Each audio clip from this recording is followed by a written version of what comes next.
Olá, irmãos, bem-vindos ao canal. Obrigado pelo prestígio. Em nome de São Pedro e Porto Ferreira e em nome da Fraternidade Rosa Cruz, desejamos que as rosas floresçam em vossa cruz. A vossa também. Muito obrigado. Estamos indo para a nossa reunião de Astrologia Rosa Cruz, número 68. Hoje nós vamos falar de uma parte do corpo, de um órgão especial, onde há a comunhão entre o elemento fogo e o elemento ar. É um órgão preciosíssimo, porque é nele que há esse matrimônio desses dois elementos complementares. O ar, ele significa a respiração, as alternâncias, a contração e a expansão. Existem dois órgãos no corpo humano onde a contração e a expansão são muito evidentes. Quais são, meus senhores e senhoras? Pulmão e coração. Coração e qual outro? Pulmão. Pulmão. Então, no coração e no pulmão, o movimento de contração e expansão é bem evidente. Em ambos há entrada e saída de ar, entrada e saída de sangue. Então, o ar, ele representa o poder de interligar e todas as interligações possíveis entre mundos, entre elementos, entre coisas, entre pessoas. Aquilo que nós podemos imaginar como possível. E o fogo representa o ritmo da natureza, a batida, que também está presente no coração, de forma involuntária, e no pulmão, de forma semi-voluntária. Você pode controlar ou não o movimento respiratório. Pulsação, vigor, entusiasmo, circulação. Todos esses atributos provêm do elemento fogo. No mandala astrológico, nós temos então a distribuição dos elementos. Fogo, Leão, Áries, Leão, Sagitário, ar, Gêmeos, Libra, Aquário.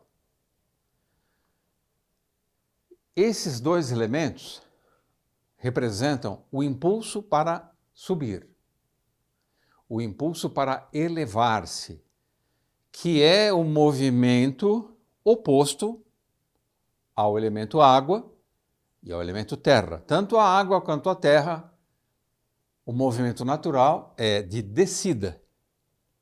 O fogo é naturalmente para cima e o ar pode ou não, porque ele se expande, subir ou descer. Mas quando o ar está combinado com o fogo, necessariamente ele sobe. Porque qual é a massa de ar sempre que desce? A massa de ar fria, mas a massa de ar quente, onde há fogo, sobe. Então, Gêmeos. Em Gêmeos nós temos atividade respiratória. E em Leão, atividade circulatória. Em Aquário, o trabalho de intelecção, de entendimento, de compreensão. E Sagitário representa a potência, a força que nos impulsiona para uma busca. Então, o Sagitário é o signo dos buscadores.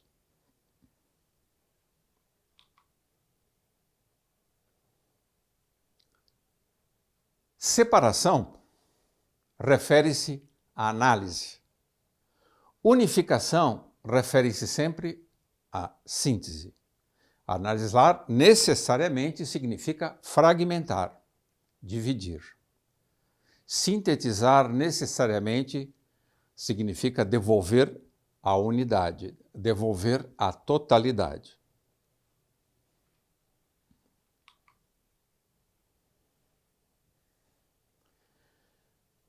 Do ponto de vista de um trabalho espiritual, envolvendo ar e fogo, nós temos que aprender a inalar o sagrado. Se nós aprendermos a inalar o sagrado, quando nós estamos andando na rua, entramos em algum ambiente, pela respiração, você vai perceber se você deve ou não seguir ou entrar. Se você deve ou não encontrar alguém, ou rejeitar esse encontro, pelo menos momentaneamente. Então, o faro, o ar, é a habilidade de saber se convém ou se não convém. Quanto mais apurada for a sua inalação do sagrado, mais você evita males desnecessários. Existe o mal necessário, por exemplo, a doença, é um mal necessário. Agora, existem males evitáveis. E é a inalação, no sentido metafórico, que representa a habilidade de escapar de uma armadilha.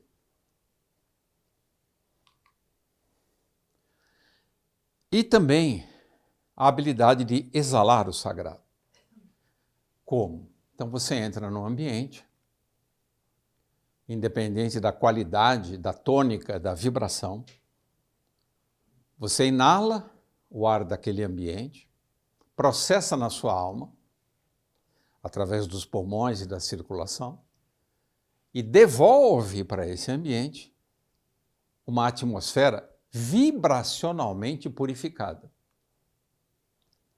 Então, você está, pela respiração, curando, pregando o Evangelho, ensinando, harmonizando, amando. A terra e a água, os elementos terra e água, são incapazes do amor. Ponham isso na cabecinha minúscula de vocês. Ah, mas a água é emoção. Emoção não tem nada a ver com amor. As pessoas geralmente muito emotivas não têm a menor noção do que seja amor. Amor é um trabalho do espírito. O espírito está relacionado com o elemento fogo e com o elemento ar. E com o elemento ar no sentido principalmente da intelecção, da inteligência. Vocês nunca assistiram o filme Os Estúpidos Não Amam?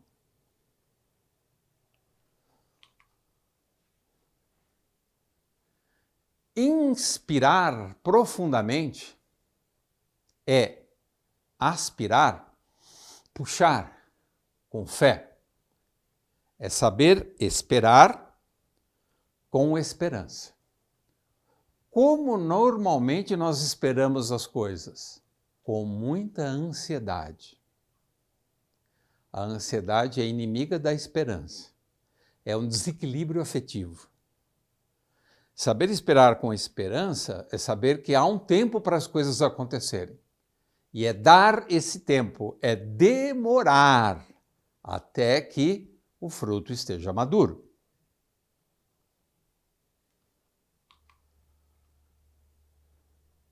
Poupar-se de esperar com esperança implica em encolher a vida.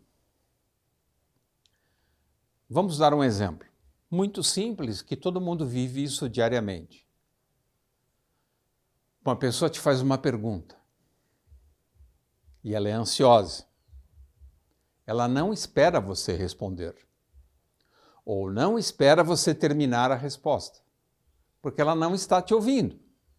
Enquanto você está falando, ela está sendo atravessada por outras perguntas. Ela tem uma inquietação anímica.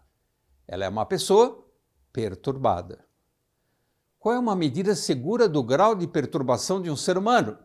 A respiração. A respiração e a maneira como ele fala. Simples assim.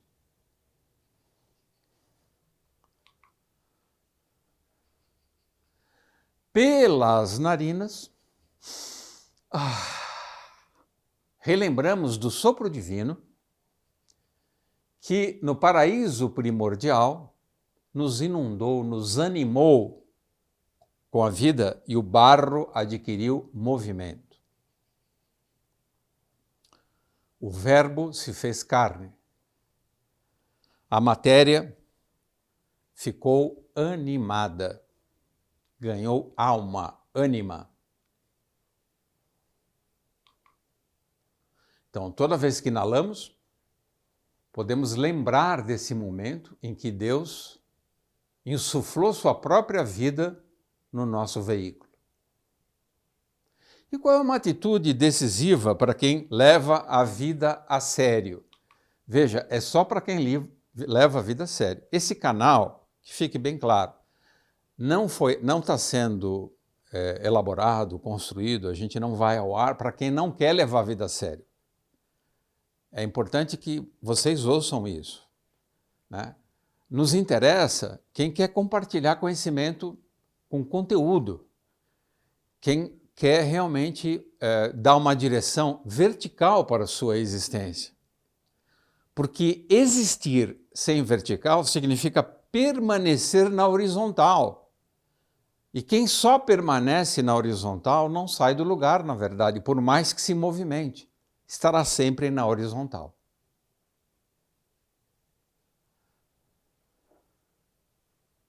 Afastar de si tudo o que é profano. Então, qual é a atitude decisiva? É afastar de si tudo o que é profano. Não precisa fazer de uma vez. Faça aos poucos.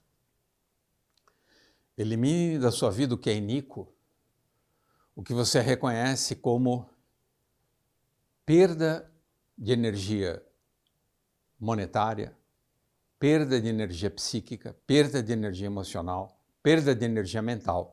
Vai ticando. E elimina gradualmente. Substitua por quem vale a pena. Mas veja bem, você também tem que valer a pena para despertar os interesses dos outros. Então, o que você está fazendo por você mesmo para você valer a pena?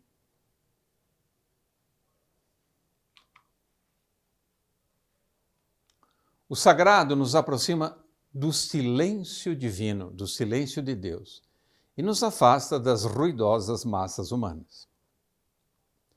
Ora, se você quer evoluir, se você quer progredir espiritualmente e faz concessões, vai num estádio, vai ficar do lado de gente que grita, que berra, que usa uniforme, que aceita uma padronização de comportamento, você está longe de evoluir, porque tudo isso pertence à horizontal. Tudo que é padrão, repetição, formalização, formatação, é massa. Para que servem as massas humanas? Quem acompanha a história da humanidade sabe que as massas humanas servem para quê? Para serem destruídas aonde? Nas catástrofes. As catástrofes vêm e varrem as massas humanas. Simples assim.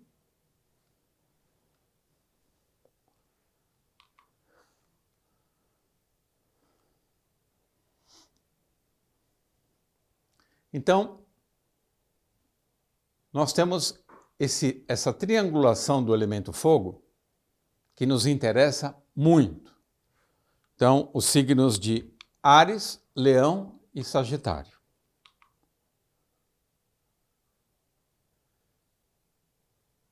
Leão é o símbolo do coração.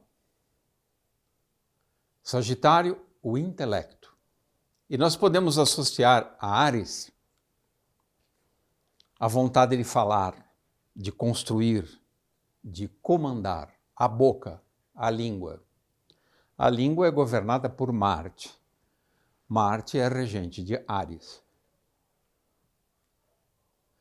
Quando nós olhamos anatomicamente o corpo, coração, intelecto, boca. A boca fica entre o coração e a cabeça. Então, um exercício interessante para se fazer é, quando eu enuncio algo, quando eu formulo uma sentença, quando eu proclamo o verbo que eu sou capaz de proclamar, da onde vem essa força? Da onde sai essa voz?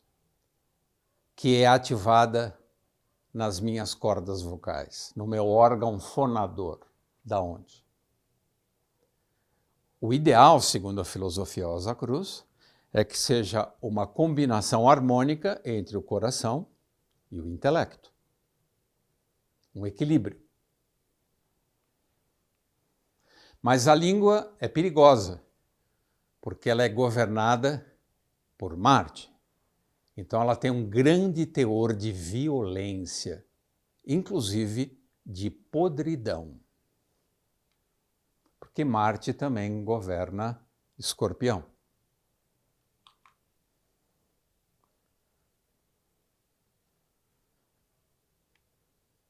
Então, nós temos o coração,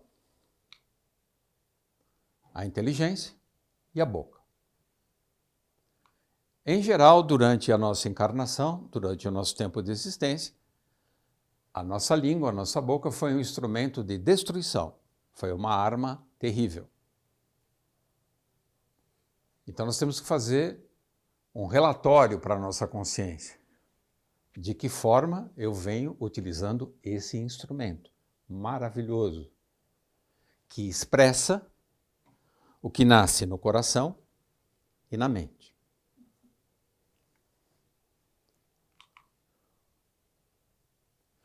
Pelo que entra e sai pela boca, morremos. A má alimentação, a ingestão de líquidos venenosos, como álcool. Quem ainda, nessa época, ingere carne, não entendeu que é um crime comer carne. É um crime contra a vida, contra a natureza. Quem ainda faz isso, está se matando. Está morrendo pela boca. Mas Cristo alertou, é pior ainda o que sai da boca. O que sai da boca pode ser um ato tanto criminoso quanto suicida.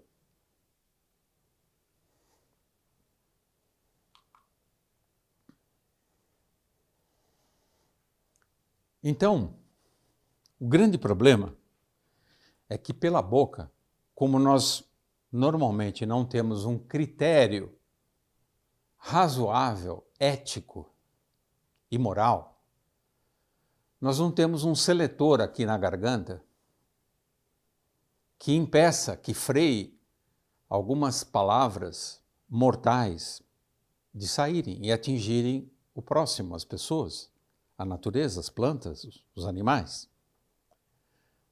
Então da boca saem as secreções psíquicas. Uma gosma verde sai pela boca. O subjetivismo. O que é o subjetivismo? É o seu sistema de representação, de interpretação do real, que só cabe na sua cabeça. É incompartilhável com outro ser humano. É a forma como você filtra o mundo e interpreta o mundo. E mistura isso ainda com o emocionalismo. Nossa, eu tive uma experiência, mas fiquei tão comovido.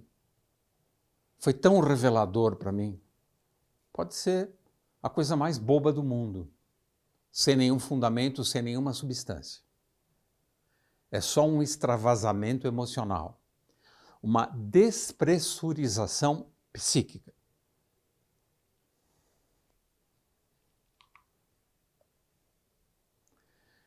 Tanto é que existe o termo língua de trapo. O que seria uma língua de trapo? Procurem no dicionário que tem.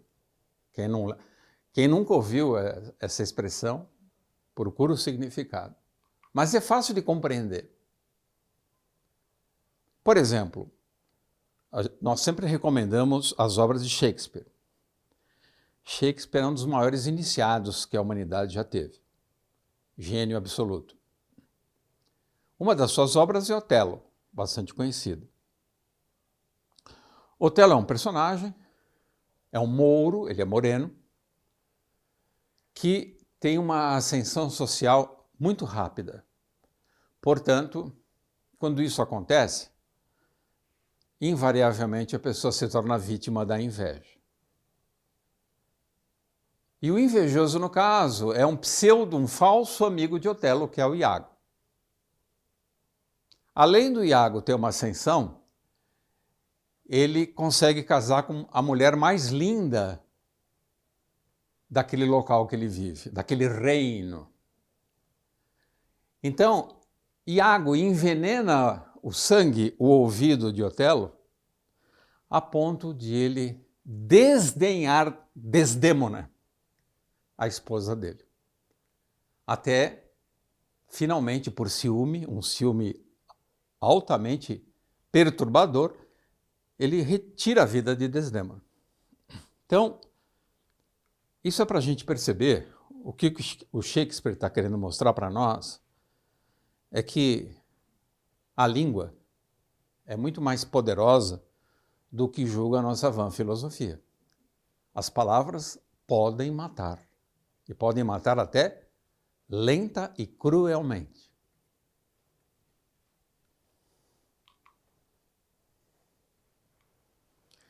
Então essa é a língua escorpiônica.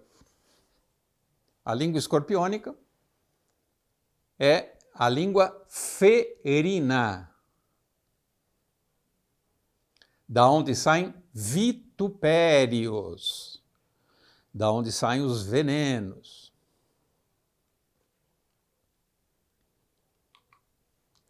Mas é bom lembrar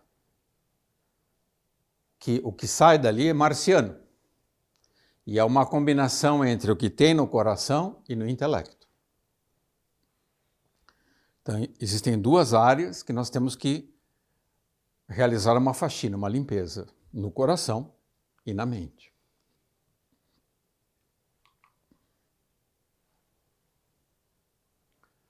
Palavras assassinas e suicidas.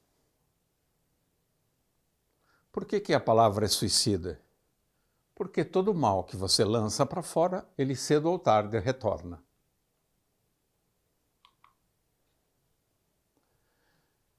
Como é que eu percebo que um ser humano é deformado e, portanto, devo evitá-lo? Não devo maltratá-lo, desamá-lo, ninguém está dizendo isso. Nós devemos evitar, porque são pessoas que fazem mal. Da mesma forma que a gente evita um ambiente contaminado. Então, locais e pessoas onde há falatório, tagarelice, burburinho e principalmente maledicência. Falar mal dos outros. É ambiente envenenado. Se você entra num lugar desse, quando você sai, necessariamente você sai contaminado.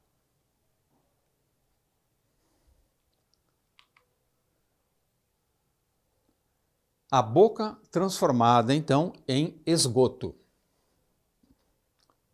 Só saem dejetos da boca. Purulência. Hálito do inferno. Imagina um ser humano chegar nesse nível de podridão anímica.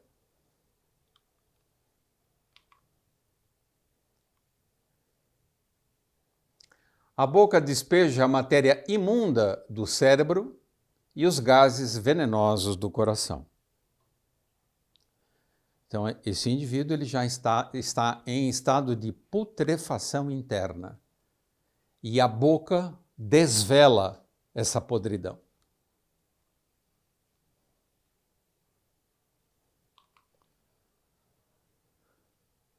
Palavras mal ditas. Duplo sentido. Há momentos em que as palavras podem matar até a última esperança de um ser humano. Imagina isso.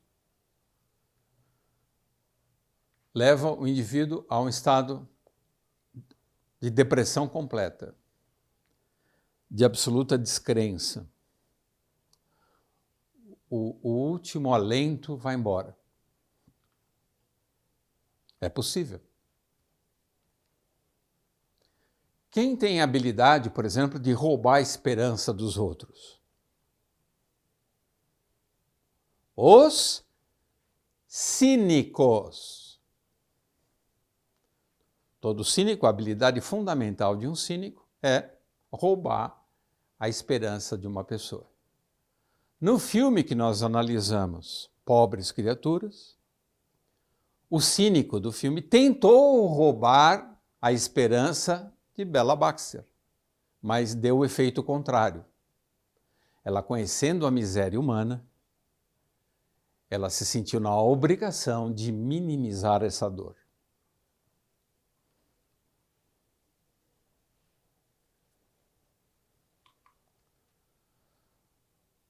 A análise e crítica. A análise e a crítica, elas são necessárias, mas precisa ter a dose certa, senão elas são mortais. Porque elas implicam necessariamente em divisão e separação, ou seja, afastamento da unidade. E quanto mais afastado está da unidade, maior a possibilidade de perder-se. Esse distanciamento tem uma inércia e ele pode ser interminável.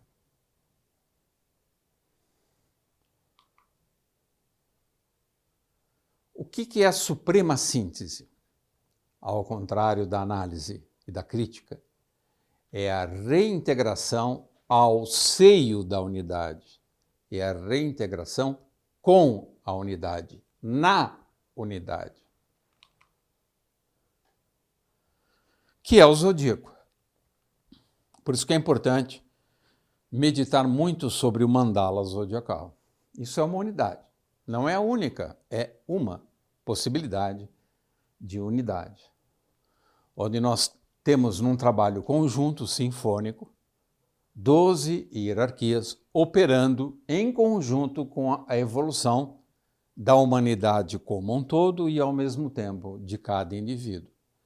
Por isso que cada um de nós tem seu próprio tema natal. O tema natal, o mapa astral, indica, nessa vida, quais são as melhores rotas para você continuar seu progresso nos planos materiais, anímicos e espirituais. Nós evoluímos sempre em 3 planos: o plano dos corpos, o plano da alma e o plano do espírito.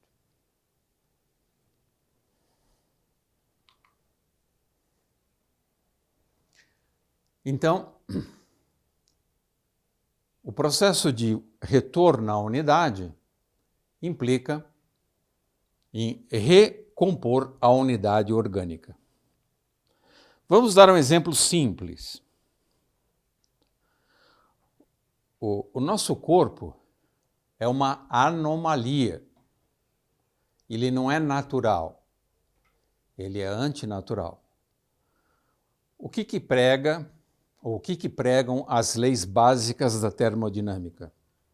Entalpia e entropia.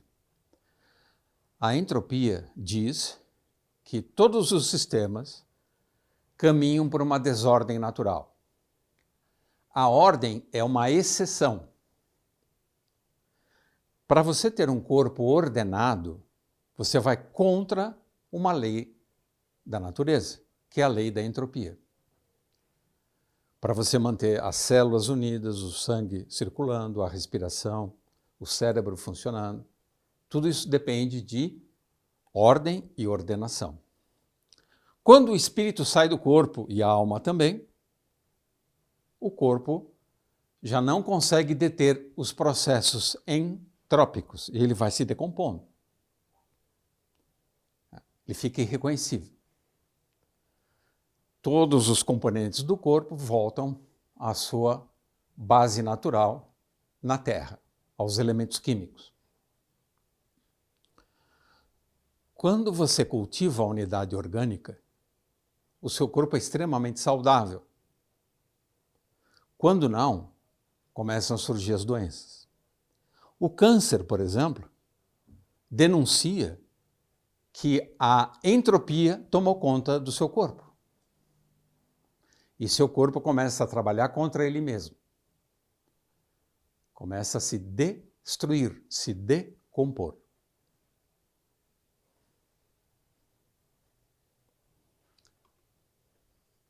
Mas, Vamos falar da nossa usina termodinâmica, o coração. É no coração que o fogo e o ar se encontram. Ele é o centro da anti-entropia. É ele que mantém tudo organizado e nutrido, vivo. O coração é a usina alquímica, onde acontece, então, a grande síntese.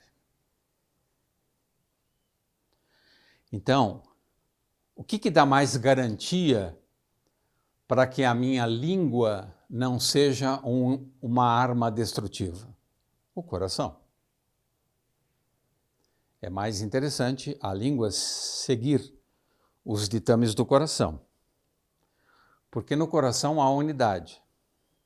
Na cabeça, por enquanto, na nossa mente, prevalece a análise, a divisão, a diabolização. Resumidamente, aqui está Cristo e aqui está Satanás. Ou também o diabo, se você quiser.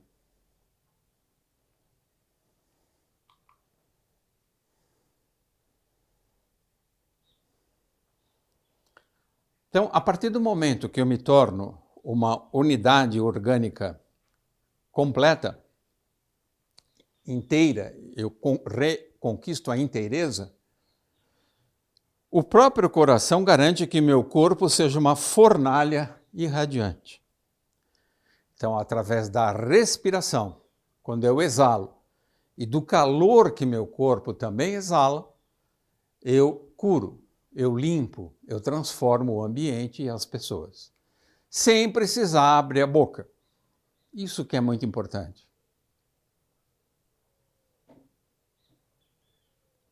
A pessoa que fala muito, entendam o seguinte, no fundo o que ela está querendo fazer é validar a sua miserável existência.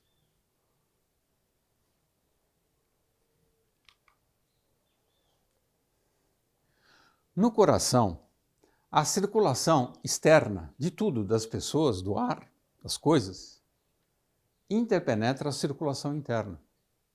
Por quê? Nós já falamos isso algumas vezes. Nos alvéolos pulmonares ocorre outro milagre, que é a troca gasosa, aonde eu assimilo o oxigênio e elimino o gás carbônico.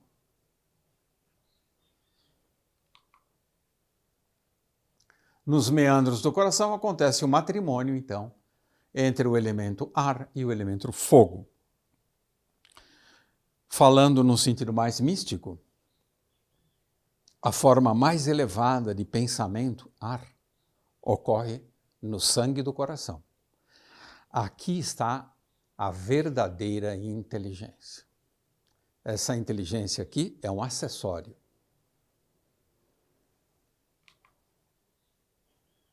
No coração, os deuses unem-se aos humanos para celebrar o milagre e a alegria de viver, que é exatamente o eixo leão-aquário.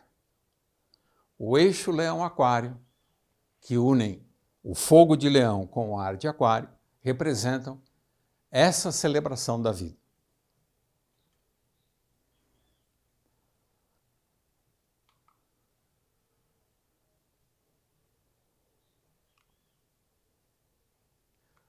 Coração, intuição.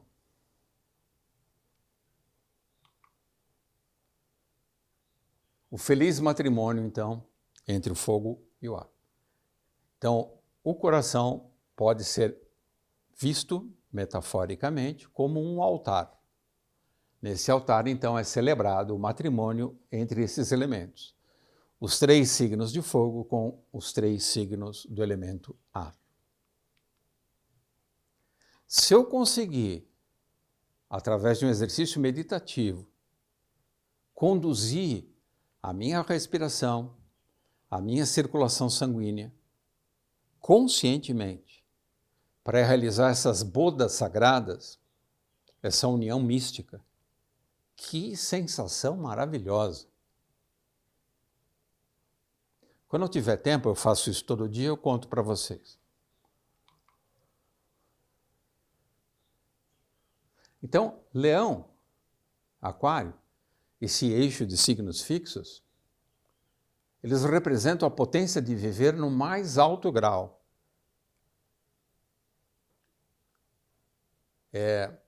Nós devemos olhar com muito carinho esse eixo no nosso mapa astral e tentar compreender tudo o que ele significa nesta encarnação. Que ensinamento está nos passando? Leão é a egoconsciência e Aquário é a cosmociência. Imagina interagir, intercalar, combinar essas duas potências, essas duas modalidades de ser e existir.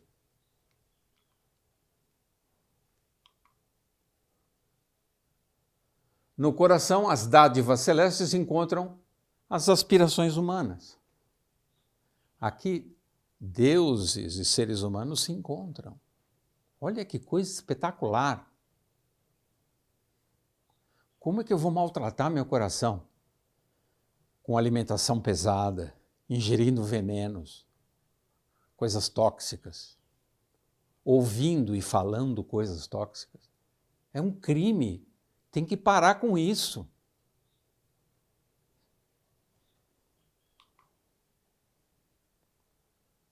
A corrente abrasadora do amor une-se às luzes da esperança.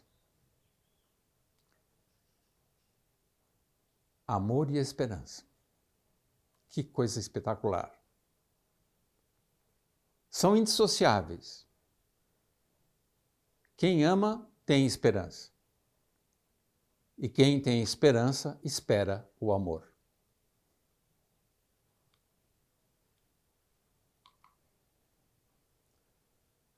O coração cheio de amor, desse coração, brotam as palavras que curam. Palavras que curam.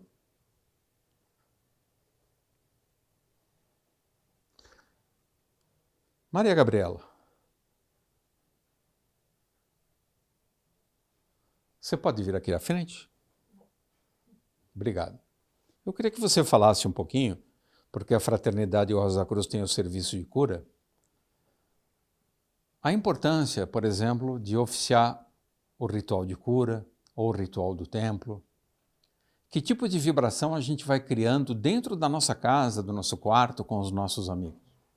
Sim, temos alguns rituais na fraternidade, né? Todos os dias fazemos o ritual do templo e uma vez por semana, quando a lua está em signo cardial, fazemos o ritual de cura, que é um dia dedicado à cura, um dia que a energia de cura, que vem lá do mundo do espírito de vida, está amplamente disponível para os curadores, os auxiliares invisíveis, os irmãos maiores, os irmãos leigos, aqueles que se dedicam, fora do seu corpo físico, a curar os enfermos. Quando fazemos o ritual, o primeiro beneficiado é quem faz o próprio ritual. Por quê? Porque, de uma certa maneira, podemos limpar o ambiente da nossa casa, né? Reduzindo ali a presença dos miasmas, porque há uma harmonização com as forças construtivas do universo. Segundo, você entra em comunhão com a egrégora da Ordem Rosa Cruz. Então, existe um templo etérico dessa ordem e, quando nós fazemos o ritual nas nossas casas, nós entramos em comunhão com esse templo etérico. E aí, você também pode se beneficiar e beneficiar a sua própria saúde, no sentido de que quando você oferece esse ritual, esse serviço, parte do seu corpo vital, ele é oferecido ao templo para formar a panaceia, que é a medicação utilizada para curar as dores do mundo. Só que também é deixado com você um pouco dessa panaceia. Então, o ritual da Fraternidade Rosa Cruz, que está disponível nos sites das fraternidades, tanto de São Paulo quanto de Campinas, só melhoram a vida da sua família e a sua própria vida. E ainda te torna partícipe dessa estrutura de ajuda ou auxílio do mundo que está sofrendo nesse momento. Obrigado, Gabi. Então, esse aspecto é repisado muito dentro da Escola Rosa Cruz, o aspecto hábito. Criar e fundamentar novos hábitos, ou ritualizar o seu cotidiano. Nós podemos incluir nessa ritualização o hábito de oficiar esses rituais, sozinho ou com pessoas, com amigos, com familiares, não importa. Pode ser até com seu gato e seu cachorro. Vai fazer muito bem para eles. Só não faça com o papagaio, porque senão ele vai ficar repetindo o dia inteiro. Então, o hábito, ele tem a capacidade de reestruturar o corpo vital ou o corpo etérico. Por sua vez, o corpo etérico reconstrói o corpo físico. Então, uma das melhores formas de prevenir as doenças é incorporando hábitos saudáveis, de falar, de pensar, de sentir, de comer, de se relacionar com as pessoas, de abraçar um amigo, de cuidar de um animal, de regar uma planta. Num filme maravilhoso, um dos filmes mais maravilhosos que existem de Andrei Tarkovsky, chamado O Sacrifício, no início do filme, Alexander está com o seu filho, que tem problema de fala, olha que interessante, tem problema na garganta. Ele está colocando uma árvore seca no solo e na raiz, cobrindo a raiz, a base da árvore com pedras. Enquanto ele faz isso, ele explica para o filho. Há uma lenda que num mosteiro, um monge, todo dia, pontualmente, regava uma árvore seca. Você fala, mas para que regar uma árvore seca? Esse é o ponto. Esse é o ponto do hábito. E esse é o ponto da esperança e do amor, que é a disciplina por alguém, por uma coisa, por uma árvore. E diz então o conto que depois de um tempo, essa árvore que era seca começa a brotar folhas. Então, essa história relaciona o hábito com o milagre. Bons hábitos, com o tempo, com a esperança, perfazem milagres. Curam. Alguma pergunta? Professor, na primeira parte da aula, você mencionou que das incursões da filosofia Rosa Cruz é exatamente o casamento de coração e mente. Na segunda parte, o professor associou a parte intelectual, a mente, com diabolos e o coração com Cristo. Quais são as possibilidades de nós realmente unirmos harmoniosamente essas duas partes, tendo em vista essas antinomias? E se pertence à mente também, além de diabolos, símbolos? Alguém quer fazer mais alguma pergunta?